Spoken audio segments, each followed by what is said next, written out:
Gracias, señora legisladora. Continuando con la lista, tiene la palabra la diputada Graciela Bianchi. Gracias, señora Presidente. Todos nos preparamos, creo, para estas instancias. Lo que yo no hago nunca es escribir, porque me parece que estas instancias, hacer una cosa escrita, excepto cuando son homenajes, porque en estas instancias lo valioso es que sea de ida y vuelta, porque yo no sabía lo que iba a decir el senador Bordaberry, tampoco sabía lo que iba a contestar el canciller, ni lo que iba a decir el diputado Abdala. En consecuencia, disculpen porque vamos a cometer algunos errores de comunicación, en el sentido que nos van surgiendo una lluvia de ideas que por suerte surgen si somos o tenemos la posibilidad de estas instancias. Para hacer economía procesal, economía de tiempo, hago mías las palabras del senador Bordaberry y por supuesto del diputado Pablo Abdala en toda su extensión. No voy a repetir las mismas cosas, de pronto en algunas digo alguna cosa parecida y pido disculpas. Le doy la bienvenida al señor ministro y a sus asesores, y yo desde luego siempre, o muchas veces, señora Presidenta, usted está en el Senado, pero nunca reniego de mi pasado, al contrario.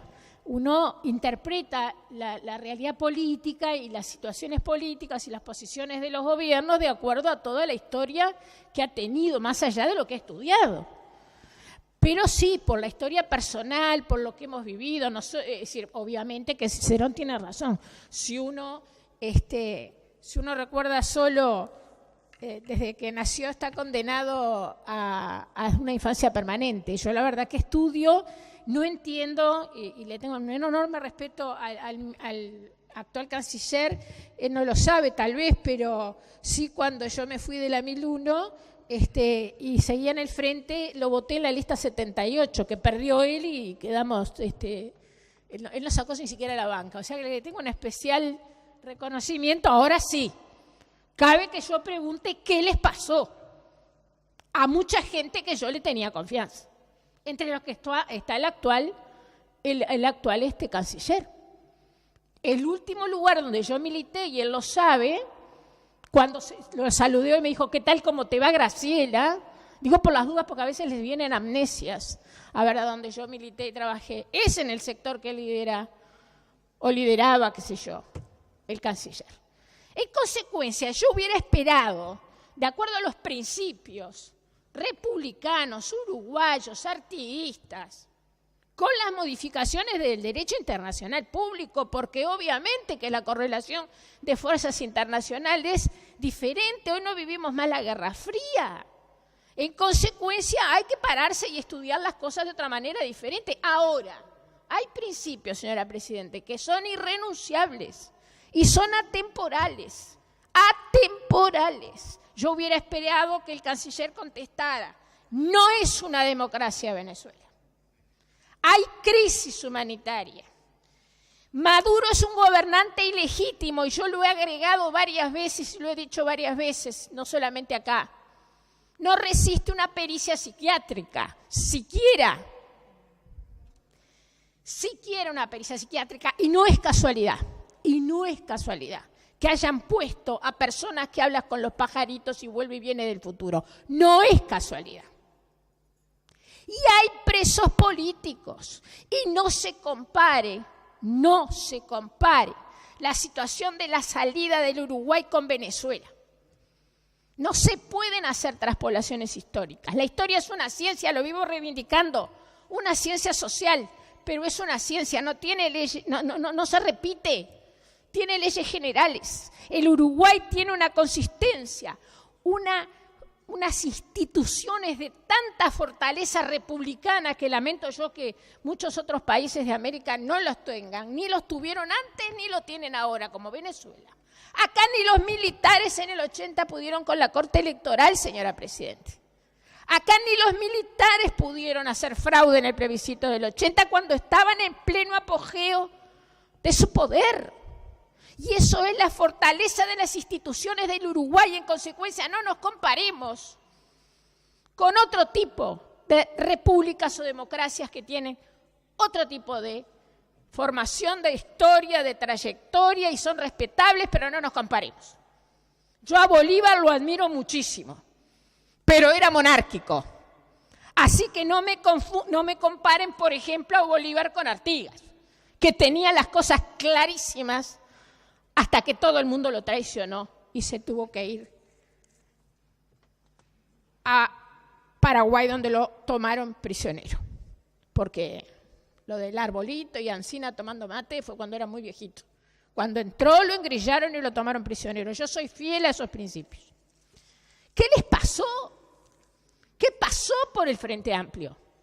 ¿Qué pasó? Yo tengo la respuesta. Para mí. Por eso no estoy más en el Frente Amplio. Y obviamente que el señor ministro, al cual yo reitero, respeto enormemente, aunque no lo puedo entender, no lo reconozco, no me puede cuestionar que yo me haya ido del Frente Amplio, porque él hizo lo mismo del Partido Nacional. O sea que para mí, no, porque señor ministro, usted me hace señas, pero ¿sabe una cosa, señor ministro? Señor presidente, sí, es un pecado que de repente a usted no se lo hicieron sentir tanto, pero no desde dentro del Partido Nacional, por favor, me siento enormemente respetada, pero sí desde el Frente Amplio de donde me fui. Y me fui por estas cosas. Y de paso, voy a contestar algo que no se interprete como una alusión, porque sabe del respeto enorme que le tengo a la diputada Bettina Díaz. Un enorme respeto, es un gran valor joven en el Parlamento, va a tener un futuro enorme. Pero no digan que esto es un problema electoral para la oposición, es un problema electoral para el Frente Amplio. Porque los frente amplistas de a pie no entienden lo que está haciendo el gobierno frente amplista con Venezuela. Y no lo van a entender, nunca lo van a entender. Los podrán votar, pero se resquebraja el sentimiento que se tenía con respecto a la posición principista que el Uruguay, con todos los partidos políticos incluidos, tuvimos en política internacional. O en dictadura nosotros, cuando nosotros vivíamos en dictadura, hasta en monárquicos nos convertimos. Le dábamos loas a Juan Carlos de España, que ahora además queda más claro que nunca qué papel jugó el rey Juan Carlos, y dejémoslo ahí. Sin embargo, hasta en monárquicos nos convertimos, por decirlo de una manera irónica, ¿no? Obviamente que yo nunca fui monárquica, pero los recibíamos de brazos abiertos. Y cuando Wilson iba al exterior y yo estaba en los sectores políticos, incluso en la clandestinidad, cercanos a quienes en el exterior se tuvo alianza con Wilson, lo que se llamó la convergencia, si no me falla la memoria. Wilson fue al Parlamento de Estados Unidos, hizo un alegato tan fuerte, que Carter cortó la ayuda militar al gobierno militar o de la dictadura cívico-militar uruguaya. Ahí nos pusimos principistas, sí, porque ahí Estados Unidos estaba actuando bien. No digo que a mí me gusta lo que hacen los Estados Unidos, no, en eso sigo pensando lo mismo. Yo no cambié de pensamiento en muchas cosas, en otras sí, y menos de principios. Cambié de lugar cuando sentí que en los lugares donde yo estaba no se seguía con los principios. Ahí no había problema, se podía ir a los Estados Unidos y estábamos deseando que efectivamente los Estados Unidos intervinieran, no militarmente, por supuesto que no, pero que sí Carter, que era el presidente, cortara con la ayuda militar. Podríamos seguir, no me da el tiempo, yo no voy a usar más que, si surge alguna otra cosa, el uso del derecho a alguna interrupción. Pero miren, les voy a decir una cosa con respecto al tema de la cónsul, que es lo menos que me importa a esta altura, porque todos sabemos cómo se usó el Estado para clientelismo político. Antes se hacía, sí, por eso yo estaba en el frente. Ahora no puede ser que ahora se esté en el gobierno hace 15 años y se defienda. Y se defienda.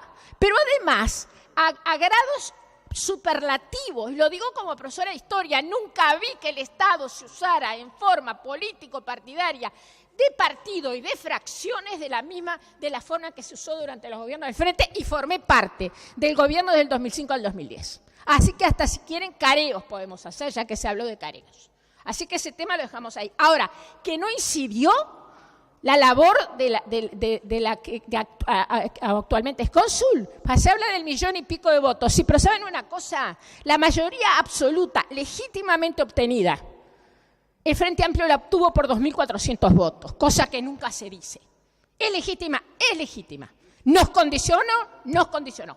Porque el Uruguay tiene un gobierno con mayorías absolutas, no por la voluntad solamente de los que vivimos acá, porque yo no estoy de acuerdo con los que se van del país, sigan decidiendo.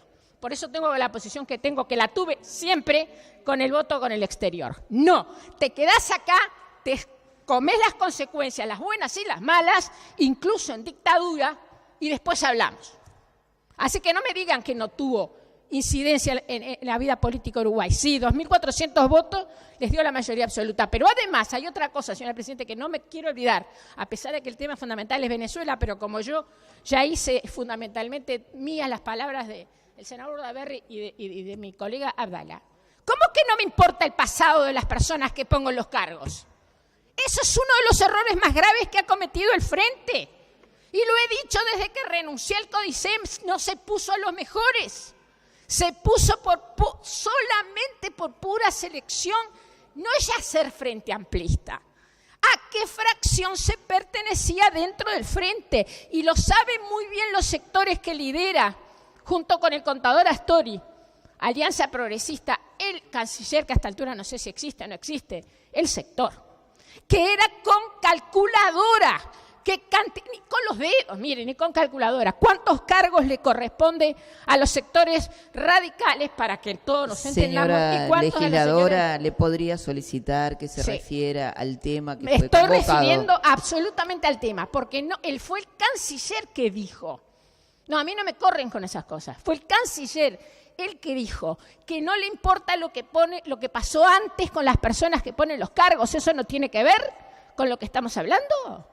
Claro que toda la trayectoria es lo que importa.